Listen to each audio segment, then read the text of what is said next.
Hi friends, welcome to my channel Nifty and bank Nifty prediction. पहले तो ये disclaimer जरूर पढ़े, बिना डिस्क्लेमर पढ़े वीडियो ना देखें। अब बात करते हैं चार्ट की। और यहाँ पे जितनी भी मार्केट है, यहाँ पे कौन सी मार्केट में क्या क्या पैटर्न बन रहा है, तो वीकली के ऊपर ये वीडियो पूरे का पूरा है। अगर आप हमारे चैनल पे नए हैं तो लाइक शेयर और सब्सक्राइब जरूर करें और वीडियो को एंड तक जरूर देखें ताकि आपको ऑल कैलकुलेशन समझ में आ सके। तो ये जो चार्ट खुला हुआ है वो चार्ट है डाउ जोन का। तो डाउ जोन के अंदर जो पैटर्न बना हुआ है असेंडिंग चैनल बना हुआ है और वीकली के अंदर है।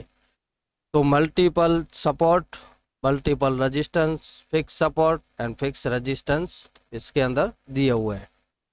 तो यहाँ पे जो पैटर्न बन रहा है अगर देखने जाए तो मार्केट ऑलरेडी ओवरबॉट एरिया में आ चुका है। हालांकि अगर वीक के हिसाब से देखें तो ये जो लाल निशान लग रहे ऊपर लगा हुआ है एरो, वो सब क्या है, रेजिस्टेंस एरिया है।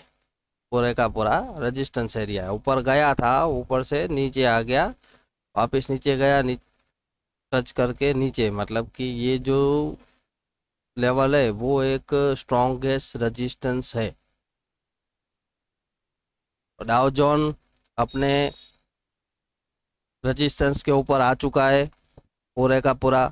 हो सकता है यहाँ से एक और गिरावट हो सकती है। और ये जो चैनल बना हुआ है, ये मार्केट काफ़ी टाइम एक चैनल के अंदर ही ट्रेड करता है। जैसे ये मार्केट ऊपर भाग रहा था तो मार्केट ने यहाँ पे जो एक चैनल बनाया हुआ था वो चैनल ब्रेक हुआ, नीचे आ गया। फिर यहाँ से एक चैनल ये हो रहा था, उस चैनल को भी ब्रेक किया, नीचे आया, रिटेस्ट किया, वापस नीचे गया।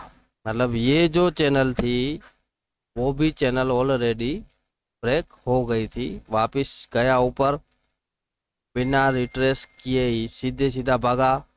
फिर यहाँ पे एक साइडवेज एरिया में मार्केट आ चुका है, फिर वापस उसको ब्रेक किया यही लाइन को और वापस रिटेस्ट कर रहा है। रिटेस्ट करके हो सकता है नेक्स्ट वीक में डाउ जोन ज़्यादा से ज़्यादा कहाँ तक जा सकता है। तो डाउ जोन का स्ट्रॉन्गेस्ट एरिया जो है 34,676, बस वहाँ तक जगह है। अगर उसके ऊपर क्लोज हो गया तो फिर ये जो चैनल चल रहा है वो चैनल के अंदर अप डाउन करने लगेगा। वीकली क्लोजिंग होनी चाहिए। अगर वीकली क्लोजिंग ऊपर नहीं आती है तो वीक के हिसाब से मार्केट वापस ये जो चैनल आ रहा है ये चैनल रिटेस्ट करने जा सकता है। तो ये हो गई डाउ जोन की बात। अब बात कर लेते हैं नेस्डेक की। नेस्डेक में भी ये जो तेजी हुई थी वो तेजी के हिसाब से ब्रेक हुआ, वापस नीचे नीचे नीचे। अभी यहाँ पे देखने जाए तो ये जो पैटर्न बन रहा है यहाँ पे, ये नेगेटिव, यहाँ से मार्केट अपनी प्रॉफिट बुकिंग और गिरावट चालू हो चुकी। उसके बाद में वापस रिटेस्ट किया, वापस नीचे आया और यहाँ पे जो पैटर्न बन रहा है वो पैटर्न बन रहा है नेगेटिव फ्लैग एंड पॉल। मतलब कि जब भी मार्केट गिरता है तभी साइडवेज हो जाता है, फिर गिरावट देता है। तो हो सकता है एक आध दो हफ्ते में इसमें भी अच्छी खासी गिरावट आ सकती है।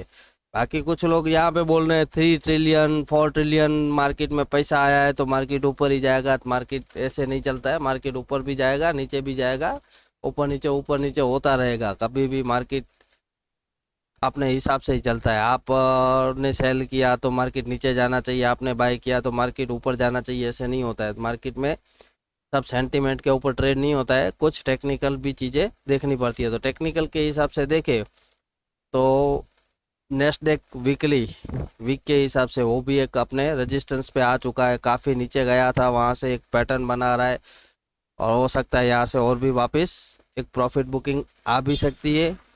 और या तो फिर इधर ही साइडवेज मार्केट रहेगा, जैसे ये पैटर्न बना हुआ है वो पैटर्न कुछ टाइम के बाद, टाइम लगेगा उसको, ये जब भी चैनल है ये जब ब्रेक होगा तब वापस ये चैनल को टेस्ट करने जाएगा। ये वीक के हिसाब से है। तो अभी वैसे भी आज फ्राइडे है तो सबकी वीकली क्लोजिंग आने वाली है, और नेक्स्ट वीक से हो सकता है एक गिरावट स्टार्ट वापस हो सकती है। और ये हो गया नेस्डेक। अभी उनके जो फ्यूचर है, फ्यूचर उसको भी देख लेते हैं। तो ये नेस्डेक फ्यूचर है। तो फ्यूचर में भी अगर देखने जाए तो फ्यूचर में भी एक यहाँ पे रेजिस्टेंस लाइन आ रही है, ये जो थी वो ब्रेक हो गई, वो रिटेस्ट हो रही है। ऊपर से भी एक रेजिस्टेंस लाइन आ रही है, और मल्टीपल सपोर्ट रेजिस्टेंस है, और यहाँ पे फिक्स सपोर्ट और फिक्स रेजिस्टेंस भी है। तो ये जो एरिया है वो इंस्टीट्यूट सेलिंग जोन है। यहाँ से ही एक बार अच्छी खासी सेलिंग आई थी, और वापस मार्केट वहाँ पे ही जा रहा है, तो हो सकता है यहाँ से वापस सेलिंग आ सकती है। तो ये जो है ये भी असेंडिंग एक चैनल बना हुआ है, इजीली ऐसे ब्रेक नहीं होता है, उसको पहले नीचे जाना पड़ेगा, फिर ऐसे ऐसे ऐसे ऐसे करके ब्रेक होगा, वो ब्रेक होगा उसको काफ़ी टाइम लगेगा। तो ये हो गया फ्यूचर का चार्ट। अभी डाउ जोन का जो है वो भी फ्यूचर का चार्ट देख लेते हैं। तो इसमें भी वही पैटर्न बना हुआ है, जैसे कि उसमें बताया वैसे ही असेंडिंग चैनल बना हुआ है, डिसेंडिंग। तो ये वापस रिटेस्ट करने नीचे जा सकता है, ऊपर नीचे करता रहेगा। अब देख लेते हैं बैंक निफ्टी। बैंक निफ्टी में क्या बना हुआ है? तो बैंक निफ्टी में एक देखने जाए तो वीकली के हिसाब से राइजिंग वेज बना हुआ है, और देखने जाए तो यहाँ पे ऑलरेडी रेजिस्टेंस एरिया है। हालांकि मार्केट काफ़ी तेज हो चुका है, पर यहाँ पे रेजिस्टेंस एरिया है, और अगर मार्केट को ऊपर और भी जाना है तो थोड़ा उसको नीचे आना पड़ेगा रिटेस्ट करने के लिए। और फिर ऐसे ऐसे करता रहेगा, ये पूरा घूमता रहेगा। ये जो रेजिस्टेंस है वो हाईली रेजिस्टेंस है ऊपर 40,300।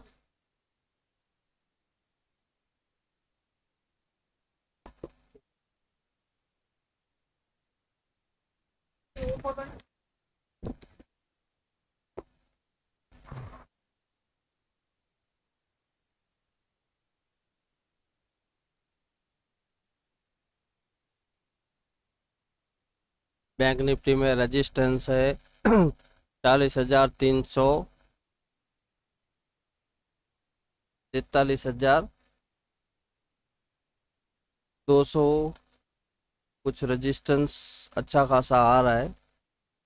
184, मतलब 200 ही पकड़ लो, 43,200 के आसपास एक रेजिस्टेंस एरिया है। मार्केट ओवरबॉट है, और यहाँ पे जो पैटर्न बना हुआ है वो पैटर्न भी राइजिंग वेज का पैटर्न बना हुआ है। राइजिंग वेज मतलब ये जो है ये जब ब्रेक होगा तो ये लोअर लेवल तक भी आ सकता है, लोअर लेवल तक आ सकता है। तो लोअर लेवल में देखने जाए तो हो सकता है कहाँ तक आएगा वीक के हिसाब से।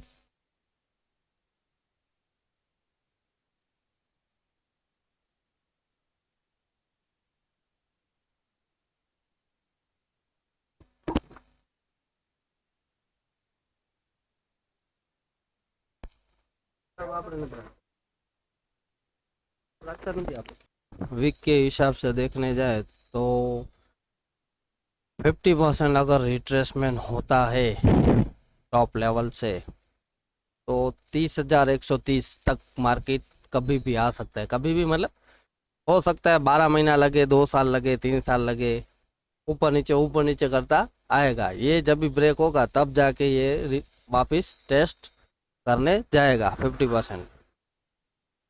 यहाँ पे हाल फिलहाल तो मार्केट एक साइडवेज एरिया में है। यहाँ पे जितनी तेजी होनी थी वो उतनी तेजी हो चुकी है, और तेजी करने के लिए और है यहाँ पे, और रिट्रेसमेंट हो जाए उसके बाद में तेजी हो सकती है अगर तेजी करनी है तो। बाकी यहाँ पे अभी खास कुछ ऐसा लग नहीं रहा है। तो ये जो पैटर्न है ये पैटर्न काफ़ी लंबा चलता है, तो ये पैटर्न में अभी हाल फिलहाल कुछ ज़्यादा नहीं दिख रहा है बैंक निफ्टी में। और अब देख लेते हैं निफ्टी में। तो निफ्टी में एक सेम पैटर्न ही बना हुआ है, और यहाँ पे एक इंटरेस्टिंग बात है वीकली के अंदर जो शायद किसी ने नोट नहीं किया है, और मैंने अभी हाल फिलहाल टाइम पास कर रहा था फ्री बैठा था तो मैं बोला चलो अभी चार्ट रीड कर लेते हैं, आगे क्या हो सकता है, किस हिसाब से प्लानिंग करना है। तो कुछ चीज़ें जो रहती है आगे के वीडियो में ऑलरेडी मैंने बताया है, पर यहाँ पे एक चीज़ आपको और भी मैं बताने जा रहा हूँ जो इम्पोर्टेंट है। शायद ही किसी को ये चीज़ दिखी होगी। यहाँ पे वीकली के अंदर एक हेड एंड शोल्डर की पैटर्न फॉर्म हुई है, अर्ली है, हो सकता है वीक के हिसाब से ये पैटर्न ये बन सकता है, बना नहीं है अभी तक। शोल्डर कंप्लीट हुआ है और मेरे हिसाब से तो मुझे लग रहा है कि नेक्स्ट वीक में एक मंदी आएगी। जैसे ये 3 कैंडल एकदम से बनी है ऊपर, पहले इसको, ये हेड एंड शोल्डर हो गया, उसकी बात बाद में करेंगे। यहाँ पे चल रहा है डाउन ट्रेंड में ये जो है इम्पल्सिव वेव है, ये करेक्टिव वेव है, हो सकता है न्यू इम्पल्सिव वेव वापस आ सकती है। तो ये 3 वीक से मार्केट पॉजिटिव ही बंद हुआ है। तो यहाँ पे अगर देखने जाए तो ये रेजिस्टेंस एरिया के आसपास ही बंद हुआ है और काफ़ी बार यहाँ से रिजेक्ट मार्केट हो चुका है। वीक के हिसाब से रिजेक्ट हो चुका है। ये जो लाइन दिख रही है ये सब रेड, ये रिजेक्शन एरिया है। और ऊपर से भी ये जो एक लाइन आ रही है उसके हिसाब से भी ये डबल कंफर्मेशन, ट्रिपल कंफर्मेशन है। ये जो नीचे से जो लाइन आ रही है उसको रिट्रेस कर रहा है, ये भी एक रेजिस्टेंस लाइन है, मल्टीपल सपोर्ट एंड रेजिस्टेंस की। फिक्स जो रेजिस्टेंस है वो भी है, और ऊपर से एक और भी एक ट्रेंड लाइन आ रही है, वो भी एक रेजिस्टेंस लाइन है। तो हो सकता है नेक्स्ट वीक में आपको अच्छी खासी मंदी देखने मिल सकती है। और अगर देखने जाए तो यहाँ पे एक हेड एंड शोल्डर का पैटर्न फॉर्म हुआ है। तो हेड एंड शोल्डर का पैटर्न फॉर्म हुआ है, तो अभी हेड एंड शोल्डर कंप्लीट कैसे होगा अगर देखने जाए तो वैसे तो यही नेक लाइन आ रही है इसकी, ये नेक लाइन है, वीक के हिसाब से नेक लाइन यही हो रही है। अगर समझो अब नेक्स्ट में अगर इतनी मंदी आती है, 16,800 का लेवल अगर अब ब्रेक होगा तो फिर मार्केट रुकेगा सीधा 14,858 पे। ये पैटर्न के हिसाब से ये जो है, ये एक जितना हेड होता है उतना ही टारगेट आता है। अगर ये ब्रेक होता है तो यहाँ तक मार्केट आ सकता है, वो वीक के हिसाब से है, मतलब अर्ली है, यहाँ पे अभी तक बना नहीं है। ये मुझे लग रहा है कि ये ऑरेंज शोल्डर पैटर्न हो सकता है। अगर नेक्स्ट वीक में गिरावट आती है और मार्केट समझो 600 से 300 का एरिया है, 300 के आसपास अगर होल्ड कर रहा है और वापस तेजी करना स्टार्ट कर रहा है तो ये पैटर्न इनवैलिड हो जाएगा। 300 से भी नीचे जा रहा है, जैसे अगर देखने जाए तो एक एरिया जो है वो 17,600 का है, 17,600 से लेके 17,800 है कि ये रेजिस्टेंस एरिया है। 600 के नीचे की क्लोजिंग, अगर वीकली नीचे की कोई क्लोजिंग आ गई 600 के नीचे तो ये एयर एंड शोल्डर कंप्लीट करने नीचे तक जाएगा। वो भी अगर ब्रेक हुआ तो फिर नीचे के लेवल भी और देखने मिल सकते हैं। और यहाँ पे कुछ लोग हैं जो अभी 18,000 19,000 20,000 की बातें भी स्टार्ट यहाँ पे हो गई है। तो ये क्या एक एक ये बुल स्टेप भी है। और मार्केट अगर देखने जाए तो मार्केट यहाँ पे दिल्ली के अंदर देखे तो यहाँ पे मार्केट थक चुका है। अगर मार्केट को ऊपर जाना है तो पहले ये विदाउट रिट्रेसमेंट, कोई भी रिट्रेसमेंट के बिना ही ऊपर जा रहा है। देखो मार्केट गिर रहा है तो भी रिट्रेस कर रहा है, फिर गिर रहा है, रिट्रेस कर रहा है, फिर गिर रहा है, रिट्रेस कर रहा है, फिर गिर रहा है। और यहाँ पे डब्ल्यू पैटर्न था, तो ये डब्ल्यू पैटर्न जो है वो डब्ल्यू पैटर्न एक कंप्लीट हुआ है अगर देखने जाए तो। कई बार कैसा है कि मार्केट खींच लेता है, तो यहाँ पे भी एक पैटर्न ऐसा बना हुआ था, पर यहाँ पे पैटर्न जो है वो पैटर्न कुछ अलग है और यहाँ पे जो पैटर्न है वो कुछ अलग है। मतलब इसमें कोई रिट्रेसमेंट नहीं है, बिना रिट्रेस किए ही जा रहा है। और आरएसआई स्टॉकेस्ट देखोगे तो वो 98 97 के आसपास कुछ आ चुका है। तो यहाँ पे इतनी खास कोई जगह भी नहीं है। तो नेक्स्ट वीक में आपको एक गिरावट हो सकता है, होगी। और कहाँ तक गिरावट हो सकती है अगर देखने जाए तो हाल फिलहाल का जो लेवल निकल रहा है 17,500 तक के टारगेट नीचे के लिए आ सकते हैं। वहाँ पे जो भी आपका पोजीशन है वो पोजीशन को हाल फिलहाल बुक करके साइड हो जाए ना, उसके बाद में देखेंगे यहाँ पे मार्केट क्या रिएक्शन कर रहा है। मेरे हिसाब से तो देखो यहाँ पे जो डबल लाइन आ रही है ये डबल कंफर्मेशन है, तो ये यहाँ पे सपोर्ट लिया है, वापस यहाँ पे रेजिस्टेंस लेके वापस नीचे आएगा, तो 500 के आसपास कुछ आना चाहिए। 500, 17,000, 500, 500 से थोड़ा ऊपर जाना चाहिए, फिर उसको ब्रेक करेगा तो नीचे के टारगेट आएंगे, और लास्ट में ये जो टारगेट है एक 17,200, तो वहां तक भी मार्केट आ सकता है। सेलिंग प्रेशर कितना है उसके ऊपर पता चलेगा। अगर सेलिंग प्रेशर कम आ रहा है तो फिर 500 तक के ही टारगेट पकड़ के चलो, 600 से 500 तक टारगेट मिल सकते हैं। उसके नीचे के टारगेट बाद में निकलेंगे, वो वीक के हिसाब से निकलेगा। नेक्स्ट वीक में क्लोजिंग कहाँ पे आती है, नेक्स्ट वीक मतलब कि नेक्स्ट जो फ्राइडे आएगा उसकी क्लोजिंग कहाँ पे है वो देखनी पड़ेगी। अगर उसकी क्लोजिंग 500 के नीचे नीचे ही आ रही है, 17,500 के नीचे आ रही है, तो नीचे के 17,200 तक टारगेट मिल जाएंगे। अगर उसकी क्लोजिंग उसके ऊपर आ रही है तो फिर देखना पड़ेगा, मार्केट वापस एक हो सकता है एक फॉर्मेट में चलेगा, वो बात की बात है। हाल फिलहाल देखें तो यहाँ पे मार्केट पूरे का पूरा ओवरबॉट जोन में आ चुका है, और यहाँ पे इजीली इतना ब्रेक नहीं होगा। ये एक बोल सकते हो ट्रैप है, या फिर मार्केट यहाँ पे साइडवेज हो चुका है और मार्केट पूरा थक चुका है, तो यहाँ से एक रिट्रेसमेंट बनता है। ज़्यादा गिरावट हो या ना हो, एक रिट्रेसमेंट बनता है, वो रिट्रेसमेंट 600 से 500 तक आ सकता है।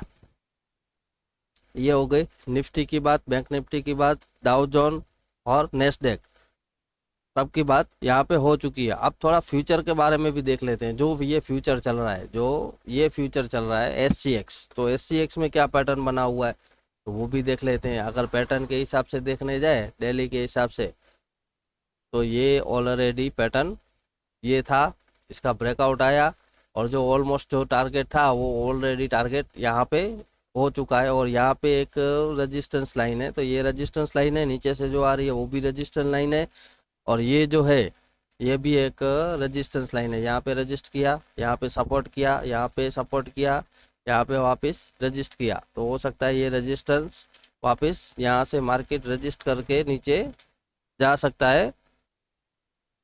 इसमें भी यही दिख रहा है। अगर वीक के हिसाब से देखने जाए तो वीक के हिसाब से ये पैटर्न बना हुआ है, और ऑलरेडी जो 5 एलियंट व्यू थ्योरी है, ये 5 एलियंट यहाँ पे ख़त्म हो चुका है, तो ये यहाँ से एक करेक्शन आना है, तो बड़ा करेक्शन अब हो सकता है, आ सकता है। ये जो 5 एलियंट व्यू थ्योरी है ये कहाँ से लागू हुआ है, तो अगर देखने जाए तो यहाँ से, जब भी मार्केट 6,890 के आसपास था, वहाँ से एलियंट व्यू के हिसाब से वीकली यहाँ पे ख़त्म हुआ है, यहाँ पे ख़त्म हुआ है, तो हो सकता है अभी मार्केट में अनसर्निटी है, और न्यूज़ अगर कुछ और भी ज़्यादा ख़राब आते हैं तो हो सकता है मार्केट और भी काफ़ी नीचे जाएगा। कुछ नीचे के लेवल्स हैं, वो अभी लेवल्स के ऊपर ही चलना है। वीक के हिसाब से 17,336, 17,300 के नीचे की कोई भी क्लोजिंग मार्केट के लिए खतरा बन जाएगी। अगर 300 के नीचे क्लोजिंग आएगी तो जाएगा 16,827 का जो लो बना था वो भी ब्रेक होगा, और ये जो लो बना था 15,200 वाला वो भी लो ब्रेक होके 14,311 तक फिर मार्केट आ जाएगा। तो ये सब बड़ी बड़ी कैलकुलेशन है, वो तो जब होगा तब देखेंगे। तो यहाँ पे जो कैलकुलेशन मुझे दिखाना था वो मैंने मेरा कैलकुलेशन एक दिखाया हुआ है। तो यहाँ पे मेरा कहने का मतलब यही है कि अपने कंबाइन मार्केट है, कंबाइन मतलब निफ्टी और बैंक निफ्टी, डाउ जोन और नेस्डेक, ये चार को कंबाइन करते हैं तो चारों के चारों अपने रेजिस्टेंस के ऊपर ऑलरेडी आ चुके हैं, और मार्केट भी ओवरबॉट एरिया में है, तो यहाँ से वापस एक फर्दर गिरावट हो सकती है। तो यहाँ पे बाय करने से बचे। अगर कुछ लोग आपको वीडियो में बता रहे हैं कि अभी ब्रेकआउट हो चुका है और यहाँ से मार्केट और भी ऊपर जाएगा, तो देखो इंट्राडे में आपको अगर बाय करना है तो इंट्राडे में आप इंट्राडे कर सकते हो।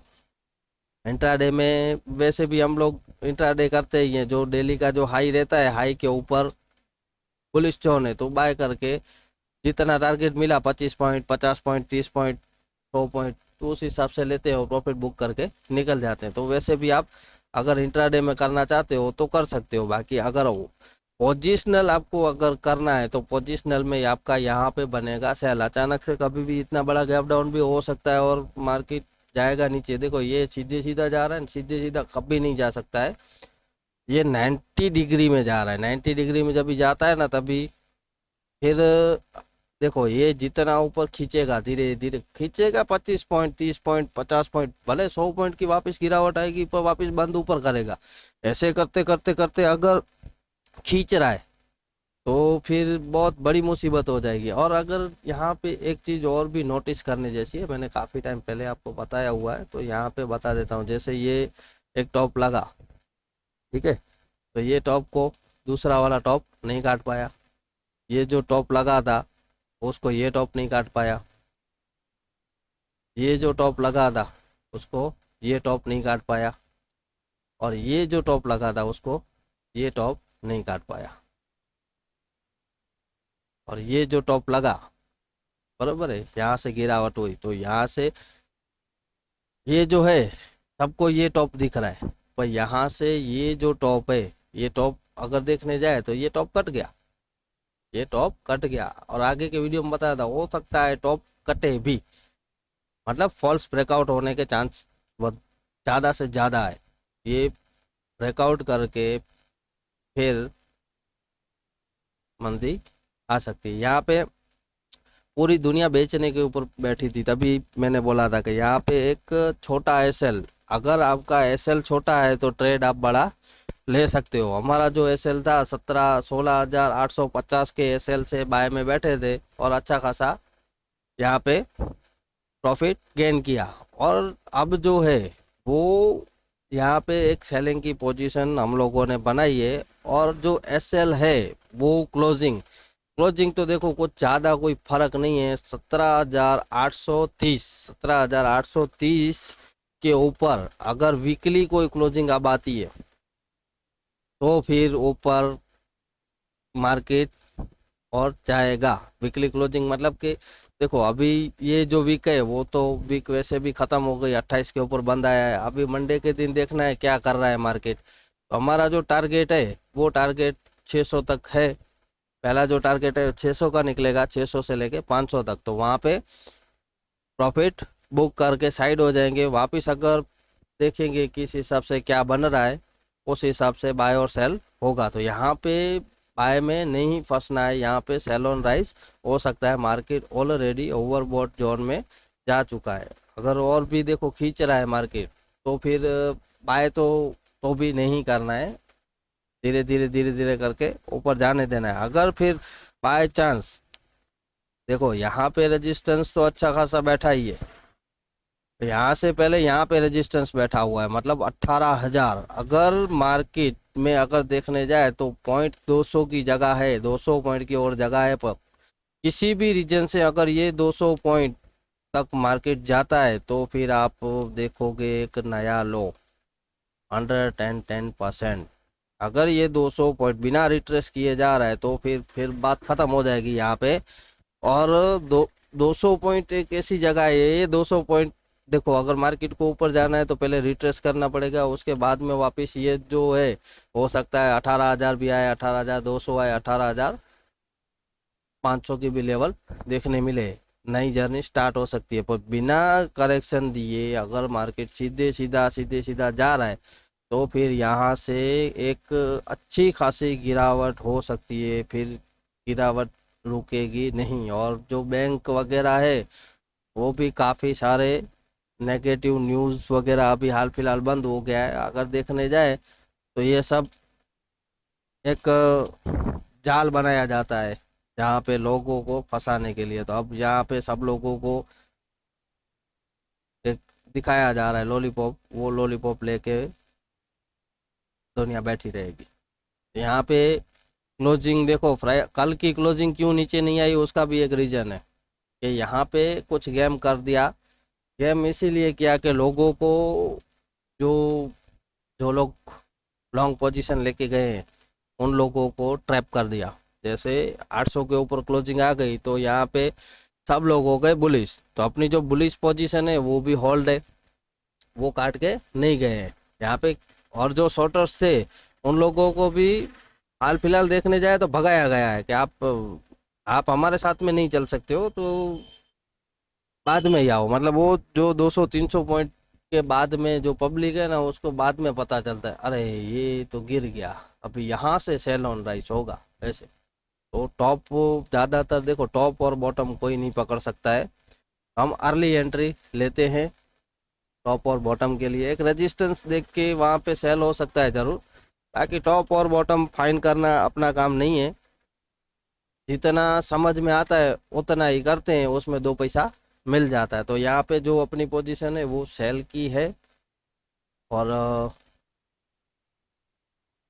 ये लेवल्स है ऊपर के, तो हो सकता है धीरे धीरे जाए। अगर ऊपर भी जाना है तो रेंगते रेंगते जाएगा। और ज़्यादा से ज़्यादा ये देख लो कितना है, 871, मतलब 880 के आसपास, या अप्रोक्स पकड़ लो 900। यहाँ पे और किसी को कोई रेजिस्टेंस नहीं दिखेगा, क्योंकि यहाँ पे जो लोग देखो फंसते कहाँ पे लोग, ये आ गया ठीक है, तो ये हाई पकड़ लिया, ये लो पकड़ लिया, तो ये सपोर्ट और रेजिस्टेंस हो गए, तो लोग इसको ही देखते हैं। ये अभी ब्रेक हो गया मतलब अभी ऊपर, तो ये पता नहीं है कि भाई ये जो है वो मल्टीपल भी सपोर्ट और रेजिस्टेंस काम करते हैं मार्केट के अंदर। मल्टीपल सपोर्ट और रेजिस्टेंस ज़्यादा काम करते हैं, जो कि फिक्स सपोर्ट और रेजिस्टेंस है वो इतना काम नहीं करेंगे। उसमें देखो, अगर मुझे सेल करना है तो मुझे चाहिए बायर, मुझे चाहिए बायर। जब मैं सेल करूंगा तो बायर्स कोई बाय करेगा, तो वो कॉन्ट्रैक्ट है वो 0-0 होगा। तो इसी तरह से बड़े पिलर्स जो है उन लोगों को सेल करना है तो वो ऊपर आने देंगे, उसको स्थिर करेंगे मार्केट को, वो सेल करते जाएंगे, सेल करते जाएंगे, लोग बाय करते जाएंगे, बाय करते जाएंगे। तो यहाँ पे ब्रेकआउट दिला के सब लोगों को बाय की गाड़ी में बिठा दिया है। और वो लोग सेल करने कहाँ पे आते हैं, ब्रेकआउट होने के बाद में आते हैं, ना कि एकदम रेजिस्टेंस के ऊपर।